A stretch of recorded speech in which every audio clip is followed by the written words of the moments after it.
Полковник в отставке Амирхан Плиев за свою насыщенную карьеру внес весомый вклад в обеспечение безопасности родного края и воспитание стойких и смелых кадров. Начальник управления МВД Ингушетии в 90-е стоял у истоков образования МЧС, в 94-м – Горского кадетского корпуса.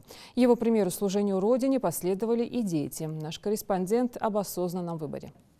Его прямой осанке и офицерской выправке, несмотря на 80-летний возраст, могут позавидовать и юные солдаты. Только вот вынести все трудности и пойти по стопам Амирхана Плиева решится не каждый. Уроженец села Плиева окончил 10 классов. Предпочел дальнейшей учебе армию и отправился служить на флот. Кстати, пополнить ряды вооруженных сил завещал его дед перед смертью. Амирхан нескрываемой гордостью показывает его фотографию в рамке. Вот посередине и сам поручик дикой дивизии Алисхан.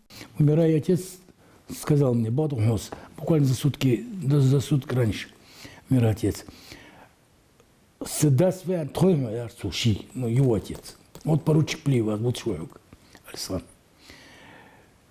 офицер, холвец Хуан, Гушан, Азалцер, другими я не говорю, Холсуян, кто на что способен, Батухнос, я что не знал, ничего.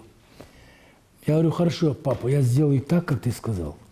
И вот я же добровольно, школу мягкая, а не в институт побежал я. Хотя я очень хорошо учился.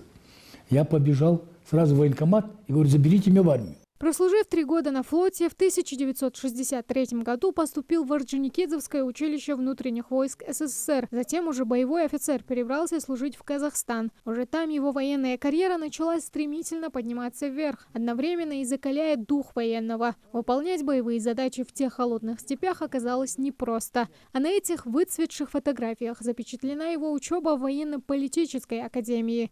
Затем уже в звании капитана отправился в Челябинск. Уже позже, работая начальником политбригады в Свердловске, сильно тосковал по родным краям, который и вернулся во времена становления и образования республики. Тогда он и стал начальником управления МВД Ингушетии. Пошел докладывать генерал-майору Аушеву. Он тогда возглавлял администрацию республики. Так мне кажется, да. Я доложил ему, что так и так прибыли обстоятельно. И он на второй день меня вызвал к себе в кабинет и приказом, подготовили там приказ, и приказом я был назначен начальником управления внутренних дел республики. Будем коротко говорить, изучив личные дела, способности и так далее, моральные качества, я подобрал себе хороший коллектив для руководства. Самый трудный период это был то, что вот этот военный осетино-ингушский конфликт. Вы помните, наверное, сами, наверное, истории вам, наверное, рассказали старшие товарищи, братья, отцы, родители. Это очень сложный период был. Убитых там, тут, там. В общем, это сложный период был. Понимаете, и вели мы работу и там, везде приходилось вникать во все обстоятельства, обстановку, изучать, работать. Меня не очень. Сутки 24 часа мы спали, 18, мы 2-3 часа спали, работали. Были трудности. Трудности были вот именно то, что создавали мы, на ровном месте республику создавали.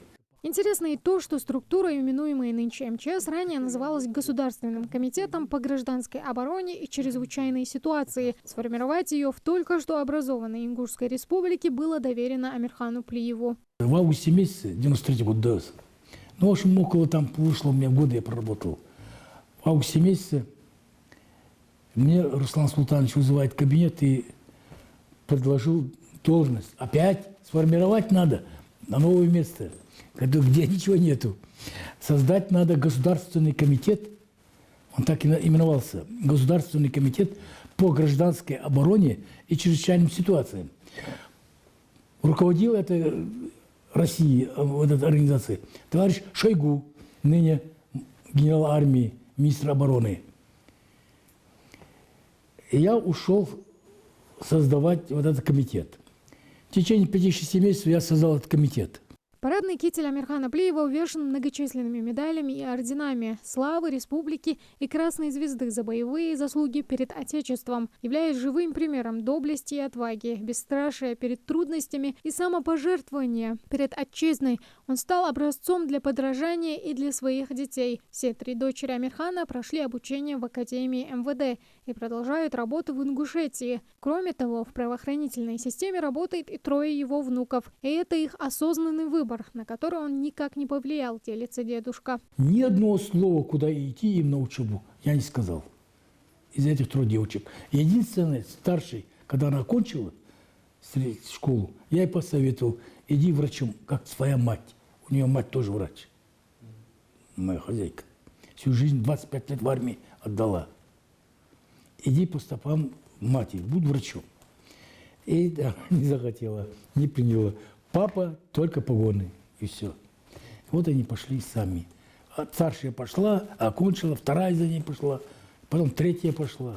Примечательно и то, что именно Амирхан стоял у истоков создания Горского кадетского корпуса в 1994 году, откуда и по сей день выпускаются военно-дисциплинированные молодые люди. В 2017 году мужчина ушел в отставку в звании полковника внутренних войск, успев до этого поработать в военкоме республики. Вся его сознательная жизнь посвящена служению Родине, как малой, так и большой. Герой прошлых и настоящих лет. Тамара Хшигульгова, Ада Мережкова, Асхаб Белый, Киев, Новости 24.